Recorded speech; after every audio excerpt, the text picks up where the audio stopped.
Magandang araw pong muli.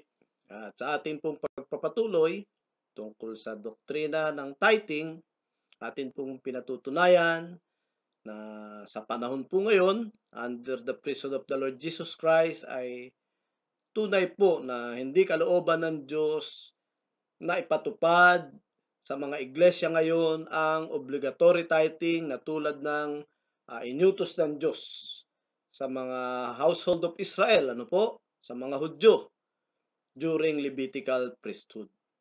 At isa pong binanggit natin dyan ay yung maling paggamit po ng Malakay chapter 3. Pagka po ito'y ipatutungkol sa mga iglesia ngayon, lahat po ng mga mananampalataya, all Christians, 100% po of Christians all over the world, even pastors ay magiging mga magnanakaw po sa harapan ng Diyos.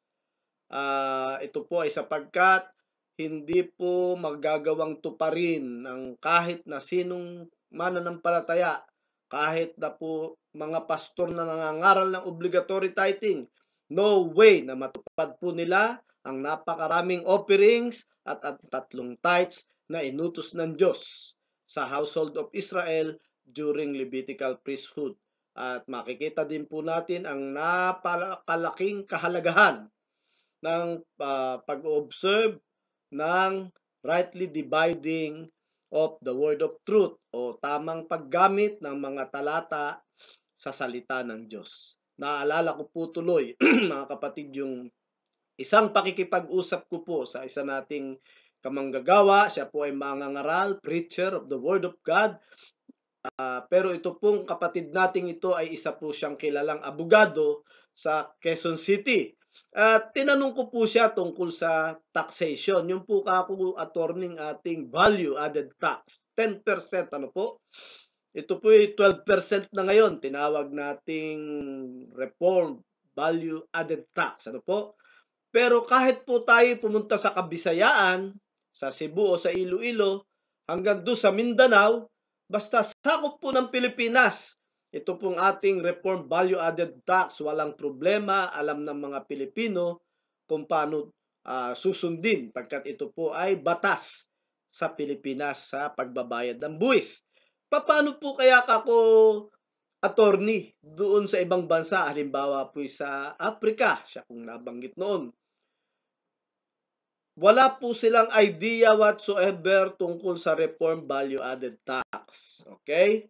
Kung ito po ngayon ay ipatutupad doon sa Africa, sasang-ayon kayo sa akin, attorney, maging kayo pong mga nakikinig ngayon, mga kapatid, you will have to agree with me na mangangailangan po na ituro, talakayin, ipaliwanag doon sa bansa ng Africa yung tungkol po dito sa reform value added tax kung ito po ipapairal sa kanila. Sapagkat isang bagay po na totally ay banyaga sa mga taga roon sa Africa. Ngayon po ipapairal sa kanila, so kailangan po detalyehin, ano ho? Ano ba yang RBAT na yan? Paano ba tinutuos yan? Anong purpose niyan? Advantages, disadvantages, everything. Dahil kung hindi po ituturo sa kanila, no way, hindi po nila masusunod. Dahil ano ba yung RBAT na yan? Ano? Ganon din po naman ang tithing, mga kapatid.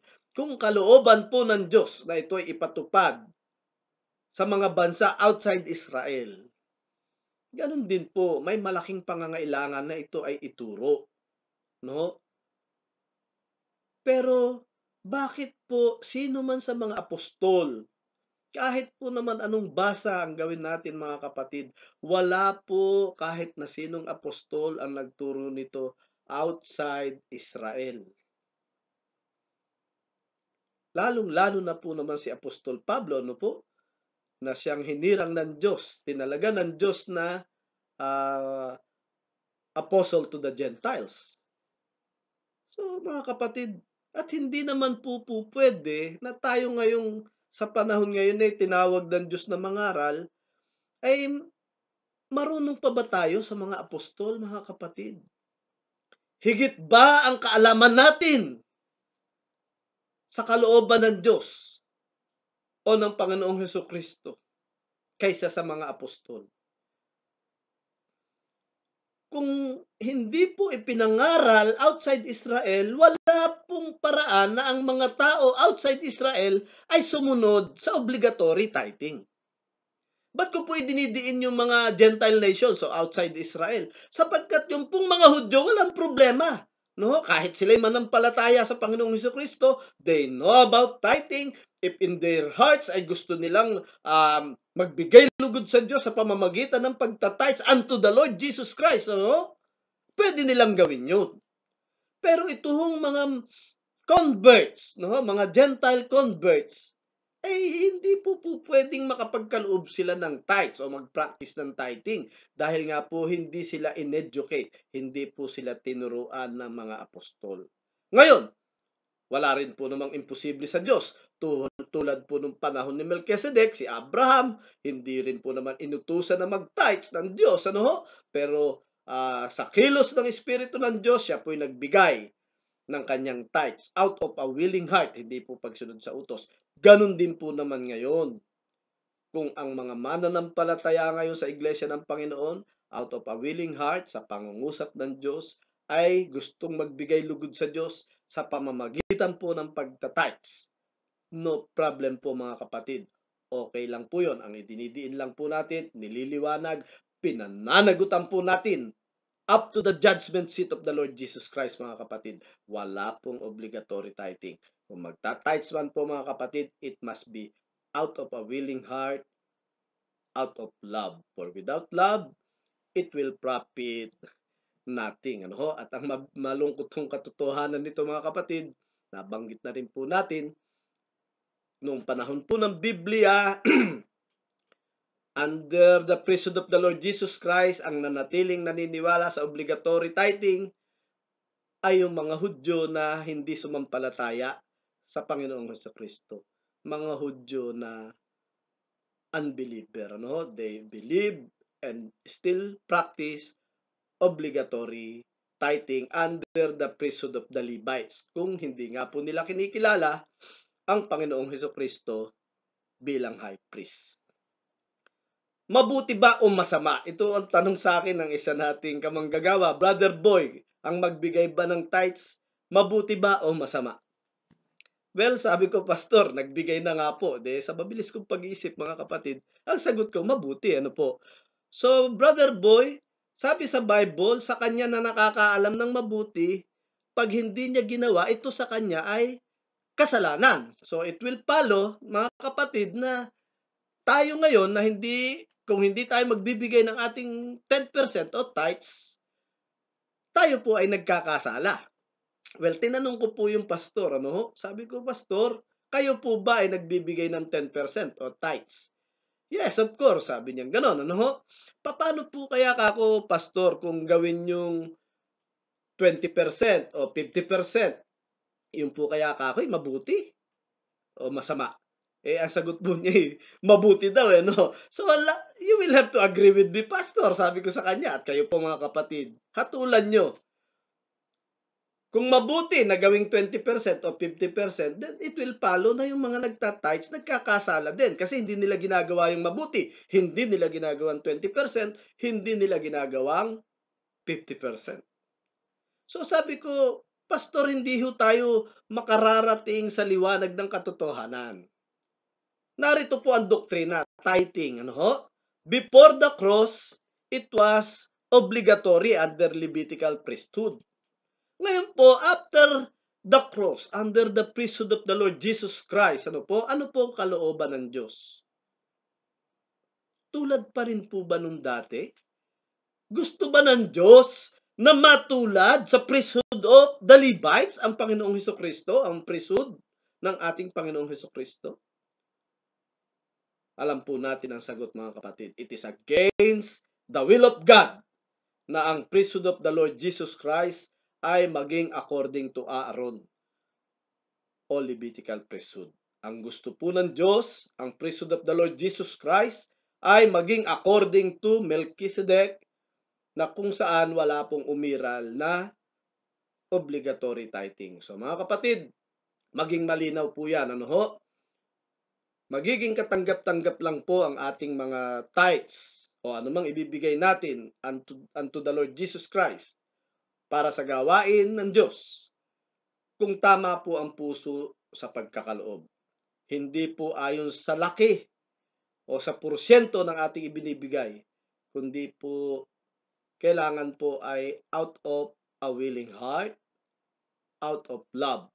For without love, it will profit nothing. Ito pa po ang isang magiging problema, mga kapatid.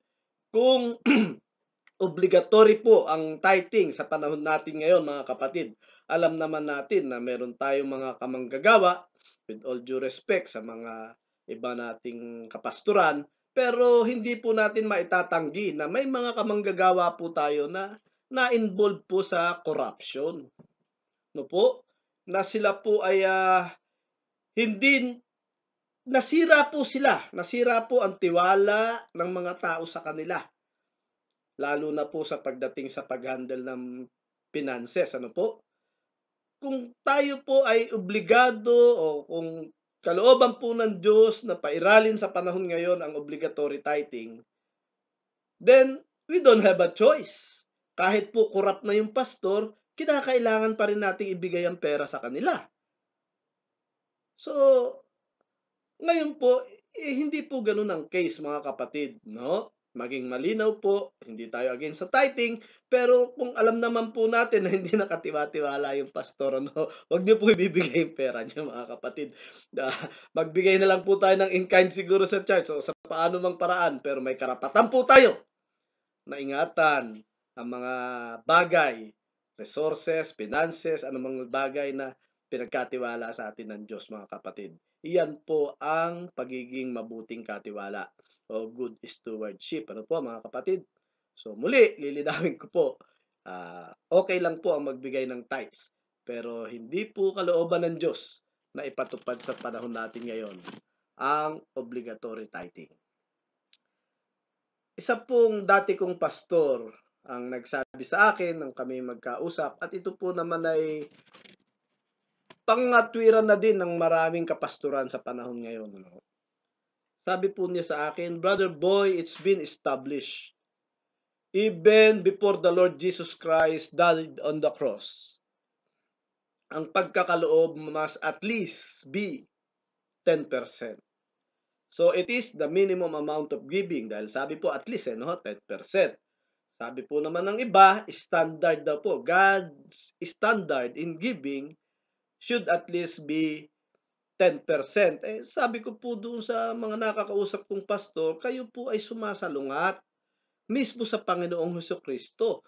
Dahil sabi po ng Panginoong Hesukristo, kahit kasing liit lamang ng isang basong tubig, ibigay mo sa gawain ng Diyos o sa manggagawa ng Diyos, with a right heart, ano, ito ay mayroon pang reward. Ito ay hindi magiging baliwala sa Diyos.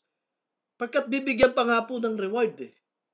So mga kapatid, let's believe the Lord Jesus Christ. Itakwil po natin yung aral na minimum amount of giving ang 10% o God's standard of giving ay 10%. Maniwala po tayo sa Panginoong Hesukristo. Kahit below 10%, as little as a glass of water, well, lilinawin ko po, mga kapatid, alam nating lahat, hindi naman po yun literal na glass of water, ano? Ibig lang sabihin, no matter how small, no? Kung bukal po sa puso ang ating pagkakaloob, ay magiging katanggap-tanggap sa Diyos po at hindi po mababaliwala, katunayan bibigyan pa daw po ng reward. At tinitiyak po natin na hindi nagkakamali sa kanyang mga pananalita ang Panginoong Hesukristo. God is a God of order. Ito naman po ang pangangatwiran ng iba, no? Kaya daw po mayroong proportionate giving sa Bible, ano ho, at ang tinutukoy daw po dito ay tithes, 10%. First of all, hindi po tinukoy na ang proportion. Amen, ano, na God is a God of order, ano ho, may kaayusan siyempre sa iglesia. Pero hindi po tinukoy na ang proportionate giving diyan ay tithes. Katunayan, mayroon pong talata na ang sabi, to whom much is given, much is required. Hindi po tithes is required ang sinabi, no? So mga kapatid, sasalungat na naman po tayo sa salita ng Diyos, ano? So, may mga bagay po kasi sa ministry ngayon mga kapatid, na hindi na kayang tugunan ng pa-tights-tights. Kaya po kung marami naman ang ipinagkakatiwala sa'yo ng Diyos, Brad, 'wag na nating gamitan ng calculator ang Diyos. Ako po, sa aking sarili mga kapatid, I never used a calculator in my giving to God. Kailanman po hindi ko ginamitan o tinuusan ang Panginoon. I use my heart instead. Ano ho, kung ano po ipangusap sa akin ng Panginoon, ay siya kong basehan sa aking pagkakaloob. At gaya po ng sabi, to whom much is given, much is required. At alam natin mga kapatid, 10% is not much. Ano? 10% is little. Sabi ko po doon sa isa dating kamanggagawang Amerikano na nabisita sa aming church sa Santa Maria. Sabi ko sa kanya, back in your country, Pastor, 10% is just a tip for a waiter. No? Ito ay tip lamang sa isang waiter. It is not fit for a king. It is tip for a waiter, ano? Kaya po ako, okay lang, if you want to give your tithes, it's okay, but please don't brag about it, ano? Huwag mong ipagyayabang, mga kapatid. Sabi sa Bible, huwag mong ipapaalam sa kaliwa ang ginagawa ng kanan mong kamay. So mga kapatid at kamanggagawa ko sa Iglesia ng Panginoon, huwag po nating ipagsasabi kung tayo man ay nagbibigay ng tithes. Iyan po ay hindi kalugod-lugod sa Diyos. Ang masama pa po nito mga kapatid, kung minsan po kapag ka ang isang tao o pastor man ay nagbibigay ng kanyang ika nga nila faithfully, ano po, ay nakakadama sila ng somewhat pride in their hearts dahil sa kanilang pagbibigay ng faithfully ng kanilang mga tithes, ano? Natutulad tuloy sila doon sa pariseo, sa Biblia na sinasabi niya in his heart, no? Ano? I fast twice a week, I give tithes of all I possess, no?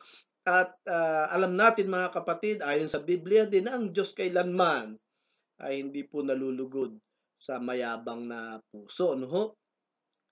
So, karugtong po nito, mayroon naman pong nagsabi sa akin na hindi rin naman daw po obligatory, out of love din daw po, no? Dahil sinusunod nila yung utos na magbigay ng tithes dahil mahal nila ang Diyos. So, tingnan po ninyo mga kapatid, no? Dahil mahal nila ang Diyos, sinusunod nila yung utos na magbigay ng tithes. Pero bakit po naman mga kapatid, excuse me, sa dami po ng utos, yun lang isang yun ang susundin nyo. Paano po yung mga offerings? Yung pong tithes, 3 ang iniuutos, ba't isa lang po ang sinusunod? At doon po sa Book of Leviticus, napakarami po nun, hundreds of utos. Pero ba't po yung isa lang, the tithes of the Lord? Yun lang po ang pinagdidiskitahang pilit na ipatupad. At tinutupad daw po nila na sinasabi pang dahil mahal nila ang Diyos. Ano po? So sa 100 utos, isa lang sinusunod nila, yet they say they love God. Well, it's simply illogical mga kapatid. Ano ho?